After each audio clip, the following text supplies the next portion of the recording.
বিকালবেলায় সবাই মিলে রেডি হয়ে বেরোচ্ছি গঙ্গা আরতি দেখবো বলে। হরিদ্বারের ট্যুরটা তো আমাদের কমপ্লিটই হবে না আমরা যদি গঙ্গা আরতিটাই না দেখি।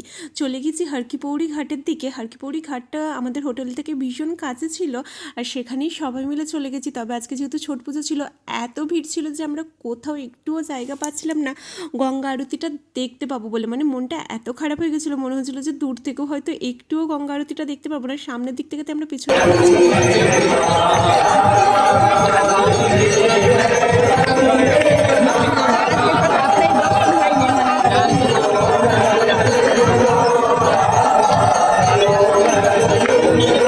কথাতেই আছে না, মন থেকে ভগবানের কাছে কিছু চাইলে ভগবান কখনো ফেরায় না।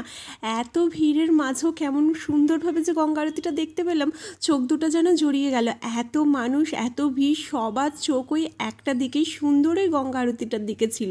যেন আমরা এবার একটুখানি গঙ্গা আরতি করে প্রদীপ ভাসাবো, সেজন্যই ফুলের মধ্যে সুন্দরী প্রদীপগুলো কিনেছিলাম। আর এখানে দেখো চারিদিকে ছট পুজো হচ্ছে, দেখতে কিন্তু ভীষণ ভালো লাগছে। এই যে আমাদের বাড়ির সবাই একে একে গঙ্গার মধ্যে নেমে গেছে, সুন্দর করে গঙ্গা আরতি করে সবাই প্রদীপ ভাসাচ্ছে। মা গঙ্গার কী ক্ষমতা, হয় সকলের ইচ্ছাগুলোকে নিয়ে যাচ্ছে নিজের সাথে ভাসিয়ে। আশা করি সবার মনস্কামনা পূর্ণ হবে। আমরা দুজনে একটু আরতি করে নিলাম, তবে সকালে আমরা গঙ্গা স্নান করতে পারিনি, কিন্তু মা বললো যে গঙ্গা আরতি করলে সেরকম কিছু হবে না। চলো আসতে হবে, আসি, দেখা হচ্ছে নতুন ভিডিওতে। ততক্ষণ সবাই ভালো থাকবে, সকলকে ভালো রাখবে। তো